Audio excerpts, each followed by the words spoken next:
Hello दोस्तों, हम इस वीडियो में भारत का भूगोल से संबंधित लगभग 80 प्रश्नों को लेकर आए हैं जो आगामी परीक्षाओं के लिए बहुत महत्वपूर्ण साबित होंगे। पहला क्वेश्चन, भारत और अफगानिस्तान के द्वारा बनाए गए मैत्री बांध का नाम क्या है? इसमें भारत और पाकिस्तान के द्वारा बनाए गए मैत्री बांध का नाम है सलमा बांध। सलमा बांध जून 2016 में भारत के प्रधानमंत्री नरेंद्र मोदी तथा अफगानिस्तान के राष्ट्रपति अशरफ गनी ने इसका उद्घाटन किया। इस बांध को बनाने में लगभग 1700 करोड़ रुपए की लागत आई। इसका उद्देश्य अफगानिस्तान में 75,000 हेक्टेयर भूमि को सिंचित करना तथा 42 मेगावाट बिजली क्षमता का उत्पादन करना है। नंबर 2, गारो पहाड़ियाँ स्थित हैं उत्तराखंड, मेघालय, त्रिपुरा, राजस्थान। गारो पहाड़ियाँ मेघालय में स्थित हैं। गारो पहाड़ियाँ गारो, खासी और जयंतिया जनजाति के नाम पर इन पहाड़ियों का नामकरण किया गया है। खासी पहाड़ियाँ मेघालय की राजधानी शिलांग तथा चेरापूंजी में अवस्थित हैं। क्वेश्चन नंबर 3, भारतीय दंड संहिता का समुद्र में क्षेत्राधिकार कितने मील तक फैला हुआ है? 8 समुद्री मील, 8 मील, 12 समुद्री मील, 12 मील। तो ये 12 समुद्री मील है। समुद्री सीमा से कटे फटे तट को सीधा करते हुए एक आधार रेखा खींची जाती है और इस आधार रेखा से 12 समुद्री मील किसी देश का प्रादेशिक क्षेत्र होता है। प्रश्न नंबर 4, निम्न राज्यों में से किस राज्य का भारत में जूट उत्पादन का प्रतिशत सबसे ज़्यादा है? तो इसमें होगा पश्चिम बंगाल। भारत में जूट उत्पादन पश्चिम बंगाल में सबसे ज़्यादा है। इसे गोल्डन फाइबर या सुनहरा रेशा भी कहा जाता है। भारत विश्व का 35% जूट के सामानों का निर्माण करता है और दूसरा प्रमुख निर्यातक राष्ट्र है। जूट के प्रमुख उत्पादक राज्य पश्चिम बंगाल, बिहार, उड़ीसा और मेघालय हैं। प्रश्न संख्या 5, निम्न में से किस भारतीय पर्वत को ब्लू माउंटेन कहा जाता है? तो ये हमारा फोंगपुई। फोंगपुई जिसे कि लसाई पर्वतमाला और मिजोरम राज्य का सबसे ऊंचा पर्वत है। यह 2157 मीटर ऊंचा है जो दक्षिण पूर्वी मिजोरम में बर्मा की सीमा के पास स्थित है। यह मिजोरम राज्य के लांगतलाई जिले में फोंगपुई राष्ट्रीय उद्यान के अंतर्गत संरक्षित किया गया है। नीलगिरी पर्वत निम्न में से किस प्रकार के पर्वत का प्रतिनिधित्व करता है? फोल्ड पर्वत, ज्वालामुखी पर्वत, फाल्ट पर्वत, डोम पर्वत। नीलगिरी पर्वत हमारा फाल्ट पर्वत का प्रतिनिधित्व करता है। प्रायद्वीप पठार का ही एक भ्रंश कगार है। भारत के पश्चिमी घाट के पर्वतमाला के रूप में प्रसिद्ध नीलगिरी पर्वत भारत के तमिलनाडु राज्य का एक प्रमुख पर्यटक स्थल है।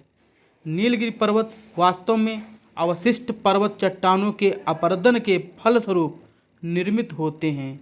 इन्हें घर्षित पर्वत भी कहते हैं। प्रश्न संख्या 7, निम्नलिखित में से कौन सा भारत का सबसे स्थिर पठार है? मालवा का पठार, छोटा नागपुर का पठार, दक्कन का पठार, अमरकंटक का पठार। तो इसमें हमारा दक्कन का पठार है। दक्कन का पठार सबसे स्थिर पठार है। यह विशाल प्रायद्वीप पठार के नाम से भी जाना जाता है। यह पठार त्रिभुजाकार है। इसकी उत्तर की सीमा सतपुड़ा और विंध्य पर्वत श्रृंखला द्वारा और पश्चिम की सीमा क्रमशः पूर्वी घाट एवं पश्चिमी घाट द्वारा निर्धारित होती है। यह पठार 8 राज्यों में फैला हुआ है। इसका निर्माण क्रिटेशियस युग में ज्वालामुखी उद्गार से निकलने वाले लावा से हुआ है। प्रश्न संख्या 8, कौन सी नदी हैदराबाद शहर से होकर बहती है? मूसी नदी, गुरुपारा नदी, मीनाचिल नदी, नेत्रवती। तो इसमें है मूसी नदी।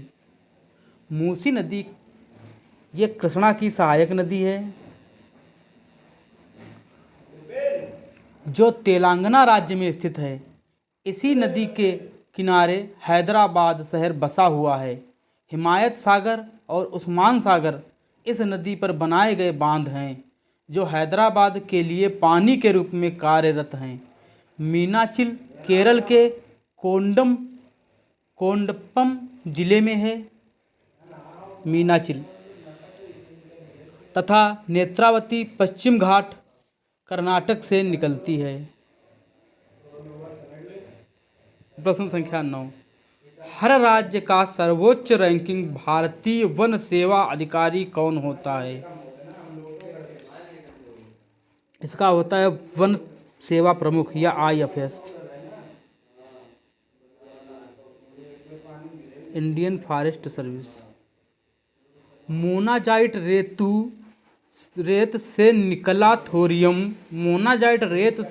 थोरियम चट्टानों के विघटन से निर्मित होता है। कौन सी चट्टानें हैं वो? डिबोनी, कैम्ब्रियन, कार्बनप्रद, प्रीकैम्ब्रियन। तो ये है हमारा प्रीकैम्ब्रियन। मोनाजाइट रेत से निकला थोरियम प्रीकैम्ब्रियन चट्टानों के विघटन से निर्मित है। भारत की खनिज संपत्ति का अधिकांश भाग पूर्व कैम्ब्रियन युग की शिलाओं में पाया जाता है। मोनाजाइट दुर्लभ मृदा तत्व रेत, मिट्टी या अन्य पत्थरों के बिखरे हुए होते हैं। मोनाजाइट का उत्पादन केरल राज्य में होता है। प्रश्न संख्या 11, भारत की विभिन्न नदियों में जल की गुणवत्ता सुधारने के लिए पर्यावरण एवं वन मंत्रालय की एक प्रमुख योजना कौन सी है? इसमें प्रमुख योजना है राष्ट्रीय नदी संरक्षण योजना। प्रश्न संख्या 12, बहुत अधिक नमी और भारी वर्षा वाली गर्म उष्णकटिबंधीय स्थिति किस फसल के लिए अनुकूल जलवायु है? यह है जूट के लिए अनुकूल जलवायु।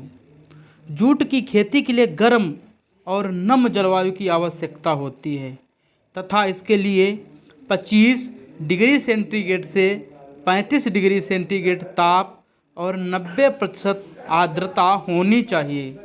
जूट खेती के लिए 150 से 200 सेंटीमीटर वर्षा की आवश्यकता होती है। भारत में जूट की औसत उपज 21.94 किलो प्रति हेक्टेयर है, जिसमें पश्चिम बंगाल प्रथम राज्य है।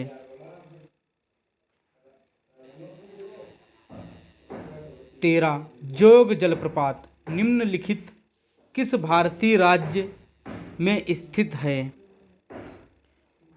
जोग जलप्रपात हमारा कर्नाटक राज्य में स्थित है। यह शरावती नदी पर है। इसकी ऊंचाई 250 मीटर है। इसका एक अन्य नाम गरसोप्पा जलप्रपात भी है। गरसोप्पा।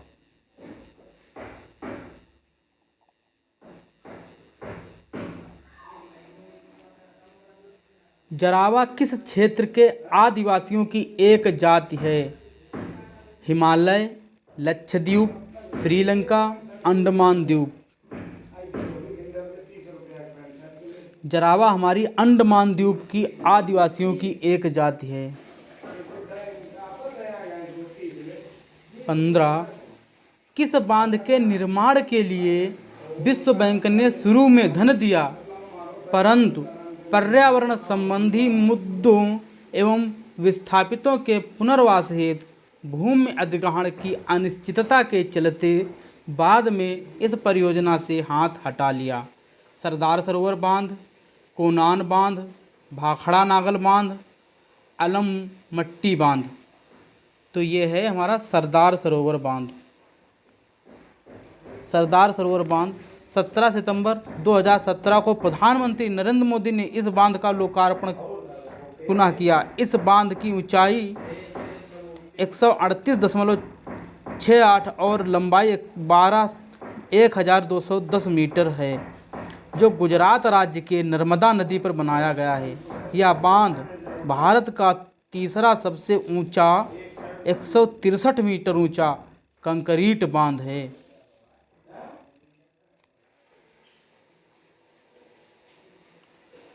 प्रश्न नंबर 16, बनिहाल रेलवे सुरंग कहाँ स्थित है?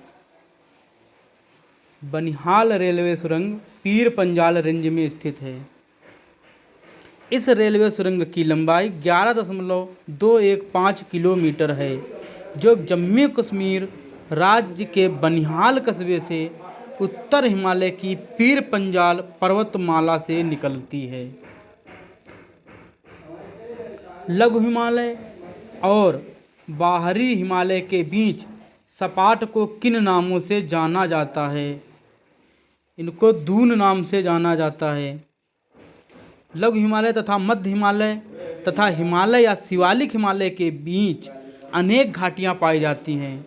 इनको पश्चिम और मध्य भाग में दून तथा पूर्वी भाग में द्वार कहते हैं। इनको पश्चिम और मध्य भाग में क्या कहते हैं? दून कहते हैं तथा पूर्वी भाग में द्वार कहते हैं। देहरादून और हरिद्वार ऐसे ही मैदान हैं। यह समतल धरातल युक्त नमन घाटी है। देहरादून दून हो गया, हरिद्वार द्वार हो गया। पूरब की ओर वाले द्वार और पश्चिम की ओर वाले दून कहे जाते हैं। प्रश्न संख्या 18, निम्नलिखित में से किसको ऊर्जा के अक्षय स्रोतों में से वर्गीकृत किया गया है? सौर, भूतापीय, पवन ऊर्जा, प्राकृतिक ऊर्जा। प्राकृतिक ऊर्जा हमारी क्षय ऊर्जा है।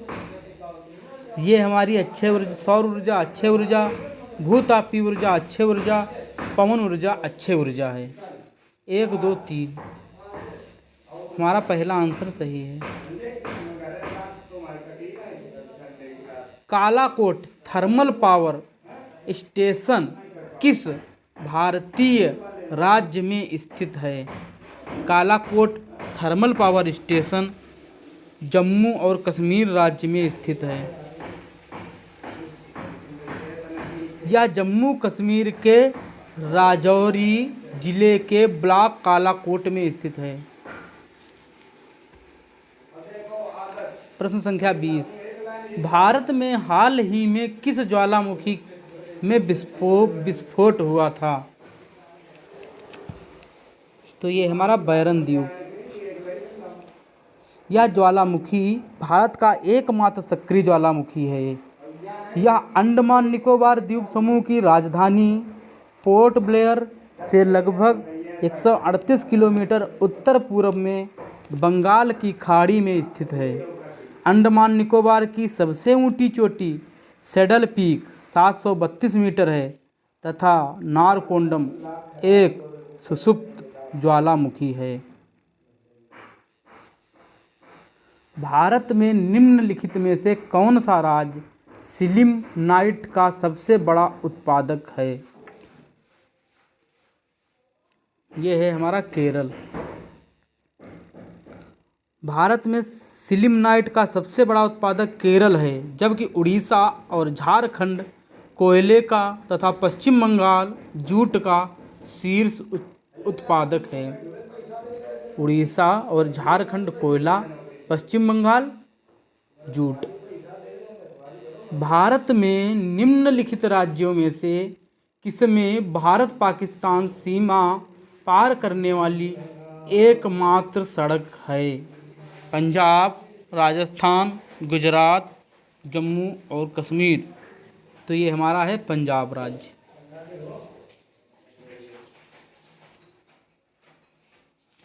दिल्ली लाहौर बस सेवा भारत की राजधानी दिल्ली को पाकिस्तान के लाहौर सिटी से जोड़ती है, जो बॉर्डर ट्रांजिट पोस्ट बाघा बॉर्डर से होकर जाती है। यह एकमात्र ऐसी सड़क है जो भारत पाक सीमा को पार कर भारत का उत्तरी से 97 डिग्री 25 मिनट पूर्वी देशांतरों के मध्य स्थित है।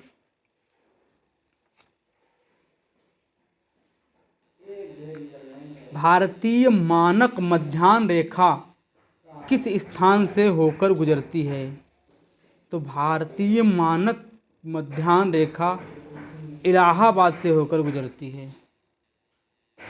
निम्नलिखित में से कौन सा अक्षांश भारत से गुजरता है? यह हमारी कर्क रेखा है जो भारत के 8 राज्यों से होकर गुजरती है। कर्क रेखा किस राज्य से होकर नहीं गुजरती?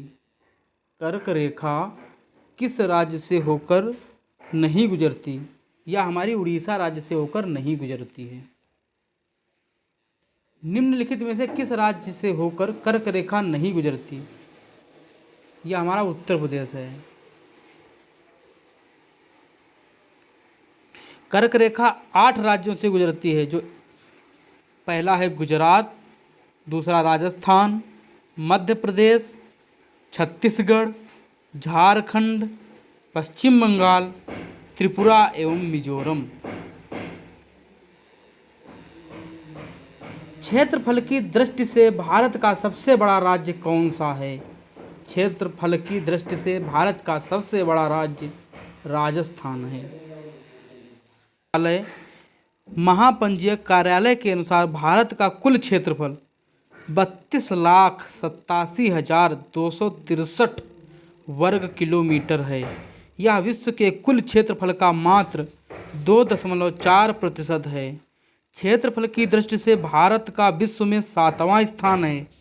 क्षेत्रफल की दृष्टि से भारत के 4 बड़े राज्य क्रमशः राजस्थान का क्षेत्रफल 3,42,239 वर्ग किलोमीटर, उसके बाद मध्य प्रदेश 3,08,252 वर्ग किलोमीटर, उसके बाद महाराष्ट्र 3,07,713 वर्ग किलोमीटर, फिर है हमारा उत्तर प्रदेश 2,40,928 वर्ग किलोमीटर। उत्तर प्रदेश का क्षेत्रफल है 2,40,928 वर्ग किलोमीटर। सबसे बड़ा राजस्थान, राजस्थान के बाद मध्य प्रदेश, फिर महाराष्ट्र, फिर चौथे नंबर पर उत्तर प्रदेश आता है। क्षेत्रफल की दृष्टि से चौथे नंबर पर उत्तर प्रदेश है। भारत में कितने राज्य हैं? इसमें राज्य और केंद्र शासित राज्य अलग अलग होने चाहिए। 28 और 8, ये क्वेश्चन ही गलत है। 28 और 8 होने चाहिए थे। भारत में कुल केंद्र शासित प्रदेश हैं, ये भी क्वेश्चन गलत है।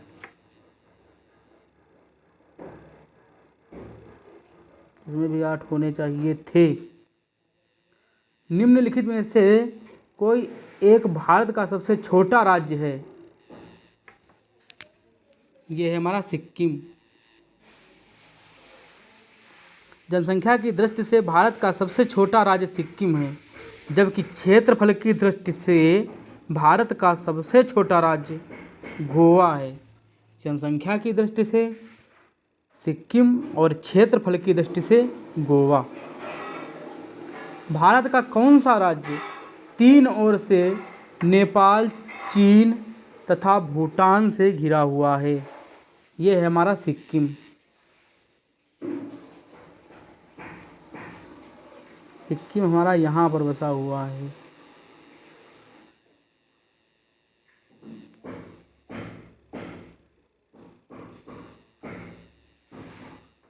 ये नेपाल है, ऊपर चीन है और इधर भूटान। नेपाल, चीन, भूटान।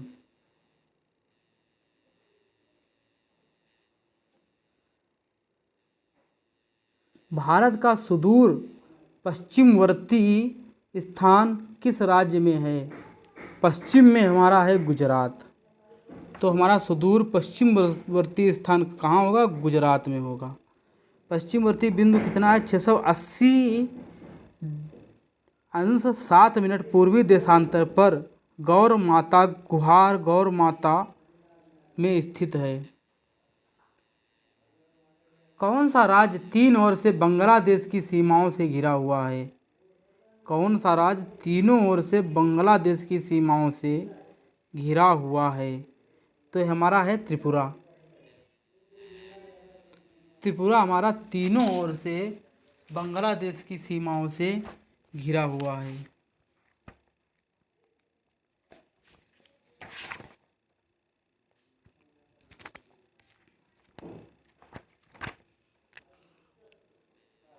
उत्तराखंड, उत्तर प्रदेश, बिहार, पश्चिम बंगाल और सिक्किम की सीमाएं। उत्तराखंड, उत्तर प्रदेश, बिहार, पश्चिम बंगाल और सिक्किम की सीमाएं किस देश से मिलती हैं? तो ये हमारा कौन सा देश है? ये हमारा है नेपाल। नेपाल से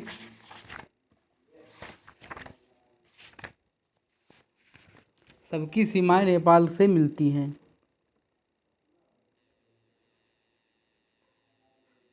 उन्नीस 1947 में भारत के स्वतंत्र होने से पहले कौन सा शहर उड़ीसा की राजधानी था? उड़ीसा की राजधानी था, क्या था? कटक। उड़ीसा की राजधानी था कटक। 1947 में भारत के स्वतंत्र होने से पहले कटक उड़ीसा की राज्य की राजधानी थी। वर्तमान में इसकी राजधानी क्या है? भुवनेश्वर। चंडीगढ़ किन दो राज्यों की जुड़वा राजधानी है? चंडीगढ़ किन दो राज्यों की जुड़वा राजधानी है? तो चंडीगढ़ पंजाब और हरियाणा राज्य की जुड़वा राजधानी है। 38 निम्न में से कौन सी श्रृंखला एक छोर पर लद्दाख को कश्मीर की घाटी और चिनाब नदी से अलग करती है और हिमाचल प्रदेश क्षेत्र में स्पीति से किन्नौर को अलग करती है? शिवालिक श्रृंखला, पीर पंजाल श्रृंखला, जास्कर श्रृंखला, धौलाधर श्रृंखला। तो इसमें है जास्कर श्रृंखला। यह कश्मीर राज्य की दक्षिण पूर्वी सीमाओं से एक विशाल क्षेत्र में फैली हुई तथा उत्तर पश्चिम में बलिस्तान की पूर्वी सीमा तक फैली हुई है। वास्तव में यह श्रृंखला ट्रांस हिमालय श्रृंखला की एक शाखा है। यह पर्वत श्रृंखला लद्दाख को कश्मीर घाटी और चिनाब नदी से अलग करती है। हिमाचल प्रदेश क्षेत्र में स्पीति घाटी से किन्नौर को अलग करती है। हिमालय में पांगसाउ दर्रा मिलाता है, किसको मिलाता है? यह अरुणाचल प्रदेश को म्यांमार से मिलाता है। पांगसाउ दर्रा अरुणाचल प्रदेश को म्यांमार से मिलाता है।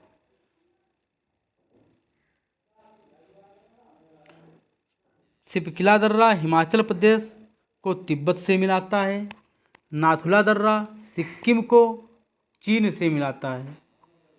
ठीक, नाथुला दर्रा सिक्किम और चीन के मध्य है। सिपकिला दर्रा हिमाचल प्रदेश और तिब्बत के मध्य है। पांगसाउ दर्रा अरुणाचल प्रदेश और म्यांमार के बीच है। नीलगिरी पर्वत के उदाहरण हैं संचित पर्वतों, प्रखंड पर्वतों, अवशिष्ट पर्वतों, मोड़दार पर्वतों। तो नीलगिरी पर्वत है हमारा अवशिष्ट पर्वत। नीलगिरी पर्वत भारत के पश्चिमी घाट की एक पर्वतमाला है। यह तमिलनाडु, कर्नाटक एवं केरल में फैला हुआ है। अवशिष्ट पर्वतों में सतपुड़ा, पारसनाथ, राजमहल की पहाड़ियाँ, सीथरा आदि शामिल हैं। गंगा नदी निम्नलिखित में से किस राज्य से होकर नहीं बहती? तो गंगा नदी हमारी उत्तराखंड से निकलती है। उत्तराखंड से निकलते हुए उत्तर प्रदेश, फिर बिहार भी जाती है, पश्चिम बंगाल भी जाती है, लेकिन अरुणाचल प्रदेश नहीं जाती। 42। निम्नलिखित में से कौन सा कुल ऊर्जा के उपभोग में न्यूनतम योगदान देता है?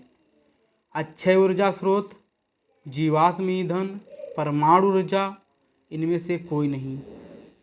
तो इसमें है हमारा अक्षय ऊर्जा स्रोत। अरे अक्षय ऊर्जा नहीं, परमाणु ऊर्जा स्रोत। अक्षय ऊर्जा स्रोत उसको कहते हैं या जहाँ पर प्रदूषण नहीं होता, जहाँ पर इनका स्रोत क्षय नहीं होता, ऐसे को अक्षय ऊर्जा कहते हैं। अक्षय ऊर्जा में कौन कौन शामिल होता है? सौर ऊर्जा, पवन ऊर्जा, जल विद्युत ऊर्जा, ज्वार ऊर्जा, बायोमास जैसे ईंधन आदि अक्षय ऊर्जा के उदाहरण हैं। परमाणु ऊर्जा स्रोत का कुल ऊर्जा क्षेत्र में न्यूनतम योगदान रहता है। बैलाडीला छत्तीसगढ़ में एक जगह है के समृद्ध भंडार के लिए जाना जाता है। बैलाडीला छत्तीसगढ़ में हेमेटाइट, ये उच्चतम अयस्क है लोहे का, इसके लिए जाना जाता है।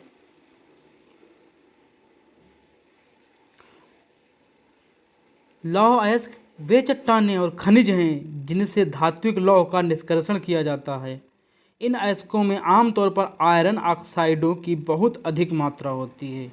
लौह आमतौर पर मैग्नेटाइट, हेमेटाइट, सिडेराइट के रूप में पाया जाता है। बैलाडीला की पहाड़ियाँ, जहाँ प्रचुर मात्रा में उच्चतम कोटि के हेमेटाइट लौह अयस्क भंडार हैं, छत्तीसगढ़ के दंतेवाड़ा जिले में स्थित है। बैलाडीला छत्तीसगढ़ के दंतेवाड़ा जिले में स्थित है। मैग्नेटाइट उच्चतम गुणवत्ता वाला लौह अयस्क है। बैलाडीला खदान भारत की पहली मशीनीकृत लौह अयस्क खदान है। अगर मशीनीकृत सबसे अच्छी मशीनीकृत वाली खदान है तो वह छत्तीसगढ़ के बैलाडीला में स्थित है, जो कि दंतेवाड़ा, छत्तीसगढ़ के दंतेवाड़ा जिले में स्थित है। ठीक, बैलाडीला में ही हमारी मशीनीकृत खदान है। इतनी अच्छी मशीनीकृत खदान भारत में कहीं नहीं है जितनी अच्छी बैलाडीला में है। फ्लेमिंगो शहर कहाँ स्थित है? फ्लेमिंगो शहर कच्छ के रण में स्थित है। यह गुजरात प्रांत के कच्छ के रण में स्थित है। यह शहर गुजरात का एक पर्यटन स्थल भी है। यहाँ पर फ्लेमिंगो पक्षी बड़ी मात्रा में प्रवास के लिए आते हैं।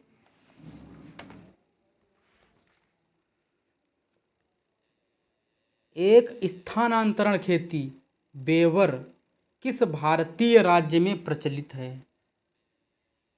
मध्य प्रदेश, केरल, आंध्र प्रदेश, असम। यह हमारी मध्य प्रदेश में प्रचलित है। छत्तीसगढ़ और मध्य प्रदेश में कोरबा जनजाति में बेवर तकनीक से खेती करने का प्रचलन है। बेवर तकनीक सदियों से चली आ रही देसी तकनीक है। इस तकनीक के तहत पहले छोटी और बड़ी झाड़ियों को जला दिया जाता है, फिर आग के ठंडा होने के बाद ज़मीन में छेद कर बीज को बो दिया जाता है।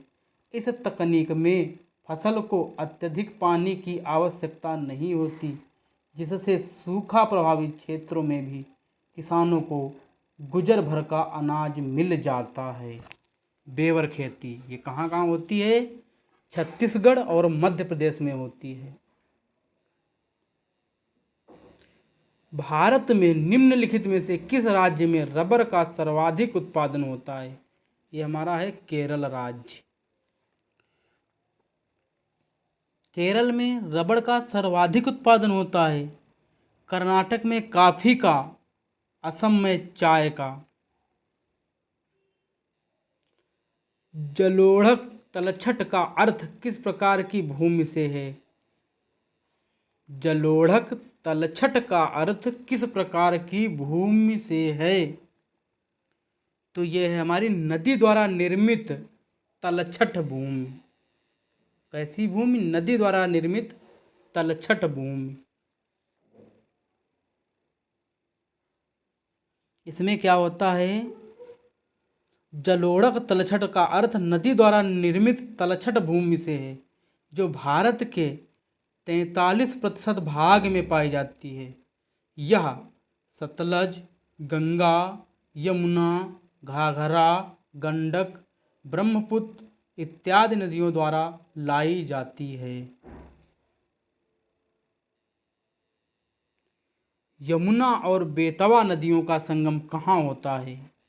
हमीरपुर। यमुना और बेतवा नदी का संगम हमीरपुर में होता है। बेतवा यमुना की सहायक नदी है जो विंध्या श्रेणी से निकलती है। बेतवा नदी का प्रसिद्ध माता टीला बांध स्थित है। बेतवा और केन नदी को नदी जोड़ो योजना के तहत जोड़ा जा रहा है। इस समय क्या हो रहा है, बेतवा को केन नदी से नदी जोड़ो योजना के तहत जोड़ा भी जा रहा है। बेतवा और केन दोनों यमुना की सहायक नदियां हैं। काराकोरम की दक्षिणी सीमा किस भारतीय नदी से बनी हुई है? काराकोरम की दक्षिणी सीमा किस भारतीय नदी से बनी हुई है? तो यह है हमारी गिलगित नदी।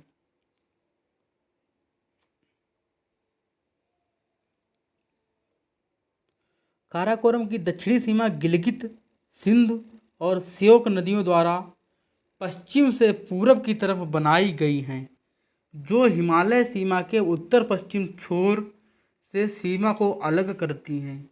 इसके उत्तर पश्चिम में कोने में पामीर पठार स्थित है। गिलगित नदी जम्मू कश्मीर के लद्दाख क्षेत्र में बहने वाली सिंधु नदी की सहायक नदी है।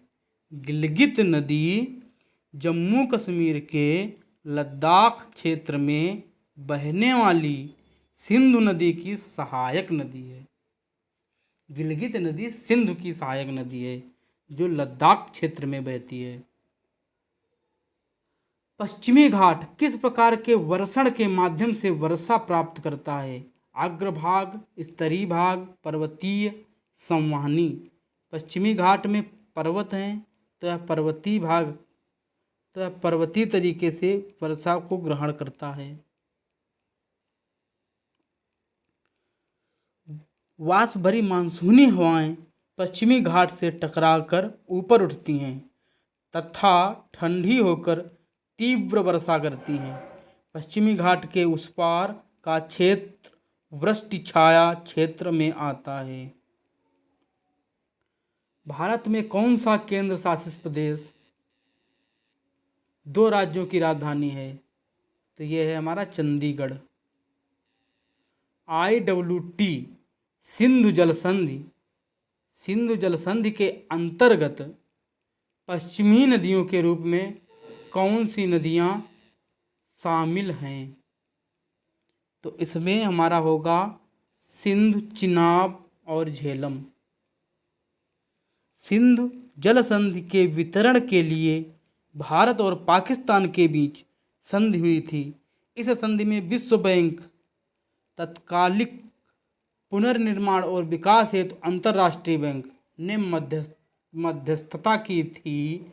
इस समझौते के अनुसार 3 पश्चिमी नदियां सिंधु, चिनाब और झेलम का नियंत्रण पाकिस्तान को, जबकि 3 पूर्वी नदियां ब्यास, रावी और सतलज का नियंत्रण भारत को दिया गया है। सिंधु, चिनाब और झेलम ये किसके नियंत्रण में हैं? पाकिस्तान के। और ब्यास, रावी और सतलज ये भारत के नियंत्रण में हैं। पूर्वांचल पर्वत श्रृंखला भारत और दूसरे देश के बीच की सीमा पर स्थित है।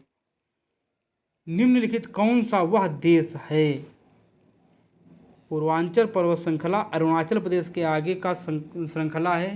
अरुणाचल प्रदेश से लगा हुआ जस्ट प्रदेश है कौन सा? म्यांमार। उत्तराखंड किस वर्ष अस्तित्व में आया? ये हमारा 2000 में अस्तित्व में आया। इसका पहले नाम उत्तरांचल हुआ। उत्तराखंड का पहला नाम क्या था? चलो उत्तरांचल था शायद। अरे चलो ठीक। किस भारतीय राज्य में सर्वाधिक क्षेत्र में वन स्थित है? केरल, महाराष्ट्र, मध्य प्रदेश, उत्तर प्रदेश। तो ये है हमारा मध्य प्रदेश। वन क्षेत्रफल की दृष्टि से भारत का सर्वाधिक वन का क्षेत्र वाला राज्य मध्य प्रदेश है। वन क्षेत्रफल की दृष्टि से अन्य राज्य: पहला मध्य प्रदेश, दूसरा अरुणाचल प्रदेश, तीसरा छत्तीसगढ़। अंडमान और निकोबार द्वीप समूह पर स्थित इंदिरा पॉइंट निम्नलिखित देशों में से किसके निकटतम है? बांग्लादेश, मलेशिया, इंडोनेशिया या नेपाल? ये है मलेशिया के निकट। अंडमान और निकोबार द्वीप समूह पर स्थित इंदिरा पॉइंट के निकटतम देश मलेशिया है, जिसकी दूरी 946 किलोमीटर है, जबकि बांग्लादेश की दूरी 1915 किलोमीटर है। इंडोनेशिया की दूरी इंदिरा पॉइंट से 2382 किलोमीटर तथा नेपाल की दूरी 2609 किलोमीटर है। भारत में निम्नलिखित में से कौन सा शहर कर्क रेखा से सबसे दूर है? देखो, गुजरात से निकलती है कर्क रेखा तो गुजरात गांधीनगर हो गया। त्रिपुरा से निकलती है त्रिपुरा अगरतला हो गया, ठीक। और छत्तीसगढ़ से निकलती है तो हमारा कौन सा? उड़ीसा से नहीं निकलती। उड़ीसा की राजधानी क्या है? भुवनेश्वर। तो हमारा भुवनेश्वर नहीं होगा, ये सबसे दूर स्थित होगा।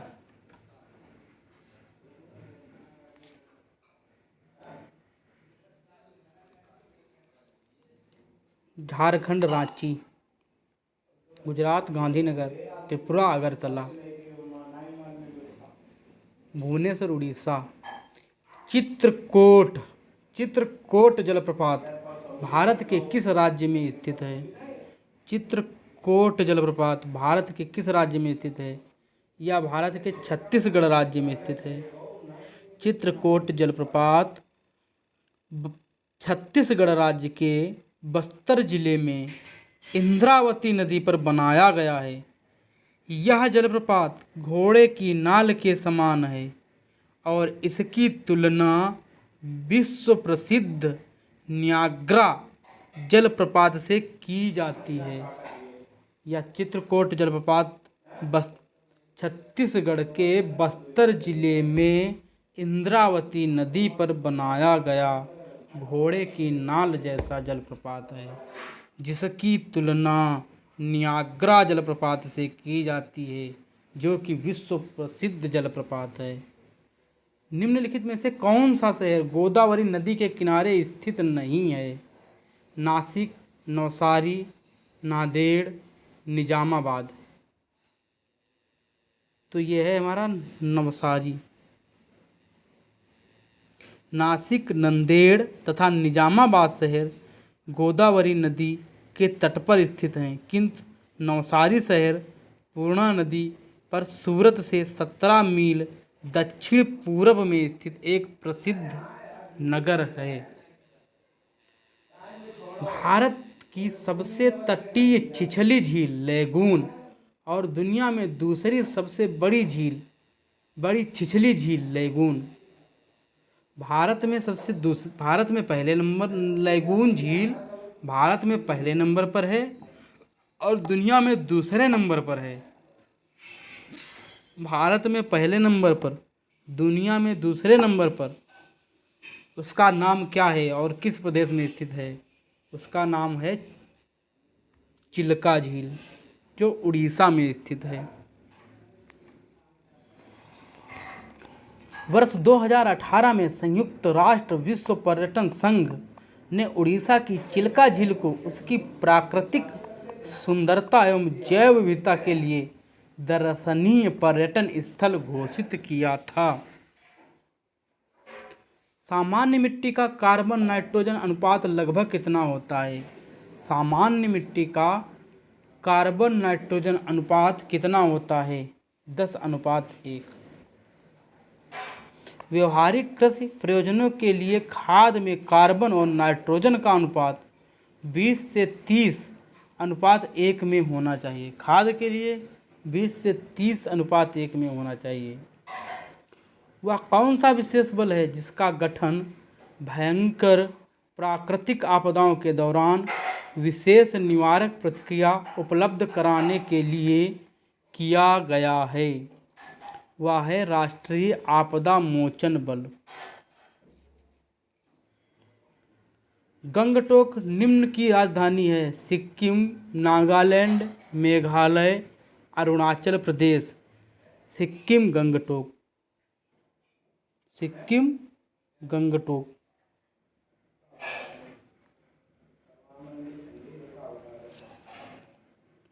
अरुणाचल प्रदेश ईटानगर। मेघालय शिलांग। नागालैंड कोहिमा। सिक्किम की राजधानी गंगटोक, नागालैंड की कोहिमा, मेघालय की शिलांग, अरुणाचल प्रदेश की ईटानगर। भारत के निम्नलिखित में से किस राज्य की सीमा म्यांमार से नहीं लगती? असम, अरुणाचल प्रदेश, नागालैंड, मणिपुर। तो इसमें असम होगा। असम की सीमा नहीं लगती। हमारा पूर्वी किनारा भारत का इस तरीके से है, जहाँ पर ये हमारा है अरुणाचल प्रदेश, उसके नीचे ये हमारा है नागालैंड, फिर मणिपुर, फिर मिजोरम, और इसके किनारे किनारे ये हमारा म्यांमार, और ये हमारा असम है।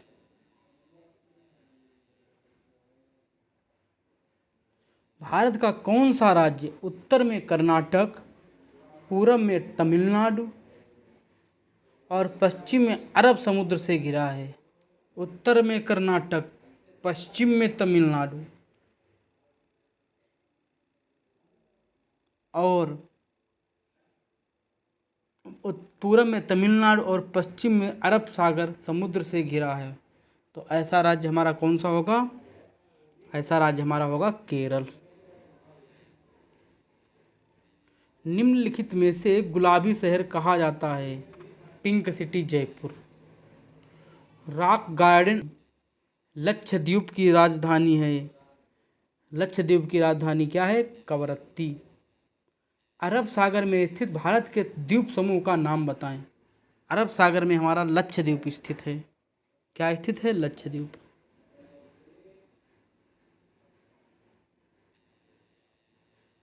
लक्षद्वीप अरब सागर में केरल तट से 200 से 300 किलोमीटर की दूरी पर स्थित द्वीप समूह है। इसमें कुल द्वीप 36 हैं, जबकि इनमें से केवल 10 ही क्षेत्र द्वीप आबाद हैं। कवरत्ती लक्षद्वीप की राजधानी है। लक्षद्वीप कहाँ स्थित है? अरब सागर में। भारत में सांस्कृतिक पथचित्रण कौन तैयार करता है? तो ये है हमारा सर्वे ऑफ इंडिया। भारत की सबसे ऊंची चोटी है? माउंट एवरेस्ट, K2, कंचनजंगा, उपर्युक्त में से कोई नहीं। तो ये हमारा है K2। भारत की सर्वोच्च पर्वत चोटी गाडविन ऑस्टिन या K2 समुद्र तल से जिसकी ऊंचाई 8,611 मीटर है। K2 पाक अधिकृत भारतीय भूभाग में स्थित है। भारत का सबसे ऊंचा स्थान क्या है? कंचनजंगा।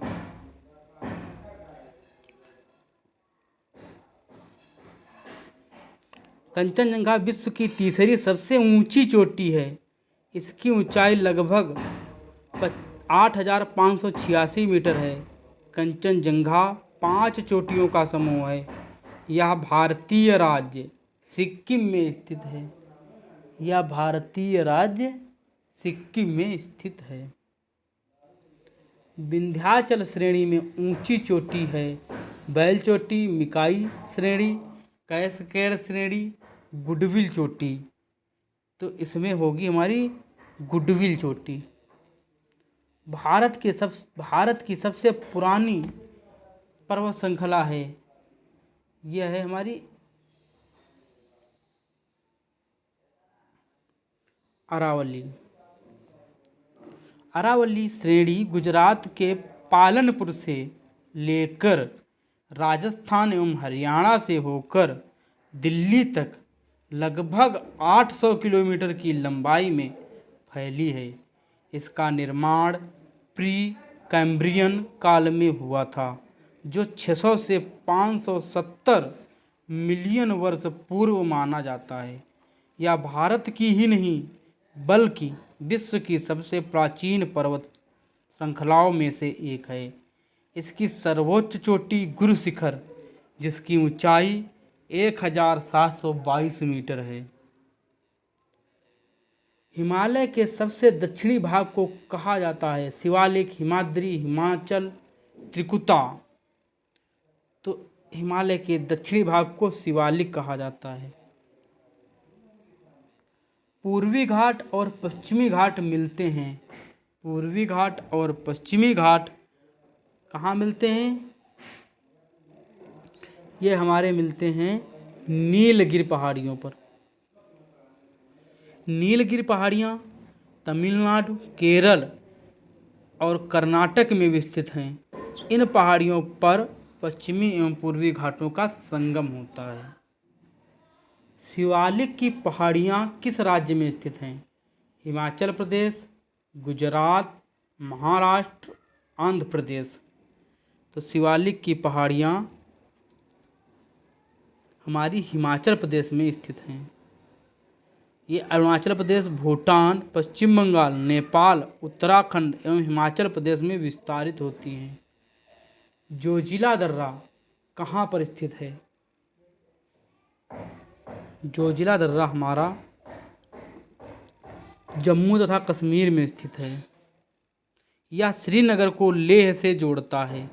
यह राष्ट्रीय राजमार्ग संख्या 1D पर स्थित है। निम्नलिखित भारतीय शहरों में से किसमें वार्षिक तापांतर अधिकतम है? कोलकाता, दिल्ली, हैदराबाद या कोच? इसमें वार्षिक तापांतर सबसे अधिक है दिल्ली का।